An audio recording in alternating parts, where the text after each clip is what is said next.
Sidon the Sage and the Assot was Cesed at Troia. The Boris Britain and Brent to Brondis and Ascus.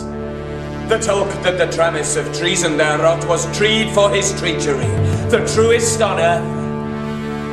It was Ennius the Apple and his... It tells the story of an encounter between one of King Arthur's knights, Sir Gawain, and a mysterious green warrior.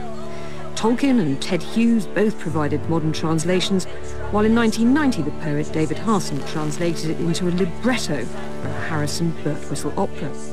The most recent adaptation has now been produced by the New Perspectives Theatre Company based in the East Midlands. As it embarks on a nationwide tour, writer Simon Armitage and director Daniel Buckroyd spoke to Front Row about the poem's journey from page to stage.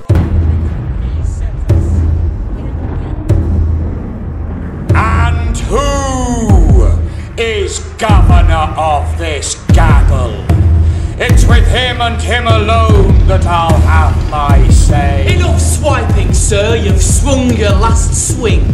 I've borne one blow without bottling out. Go for me again and you'll get some by return, with interest. Hit out, and be hit in an instant, and hard, one-axe attack, that's all. I think it was the immediacy of Simon's translation that really helped me bring it to life straight away. I wasn't bogged down in any issues of translation. It spoke to me here and now, and was immediately caught up with enthusiasm about its appeal as a story, but its potential as a theatre piece as well. I lay down a challenge. While I was translating the poem, I was working with a couple of medievalists in the United States, and I was exchanging ideas with them about various lines.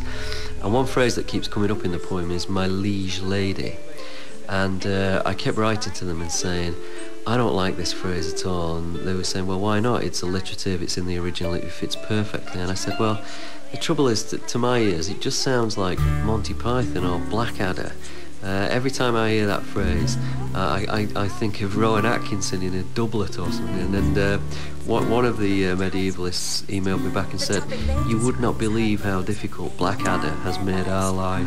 Endured for many days love's dreadful ordeal, then vented their feelings with avenging valour by bringing great bliss to a lady's bedroom. And he, the most notable of all noble... So you've to be aware of that. You know, it's part of its context sometimes these days.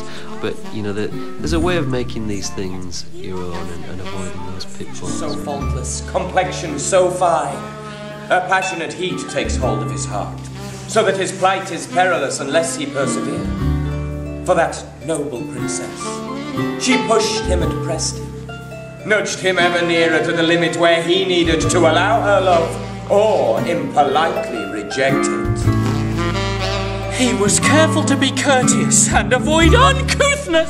I think what we've set out to do is to try and be true to the serious storytelling spirit of the piece, whilst allowing the fun to emerge where it exists. And why was the pentangle appropriate to that prince? Anyone? Anyone at all? No? Well, I intend to say, though I will stall our story, it is a symbol that Solomon set in place, and is taken to this day as a token of fidelity. For the form of the figure is a 5-pointed star, and each line overlaps and links with the last, and so is ever eternal. And when spoken of in England, is known by the name of the Endless Knot. So, it suits our soldier in his spotless armour. For Gawain was as good as the purest gold, a prince who talked the truth, a notable, a knight.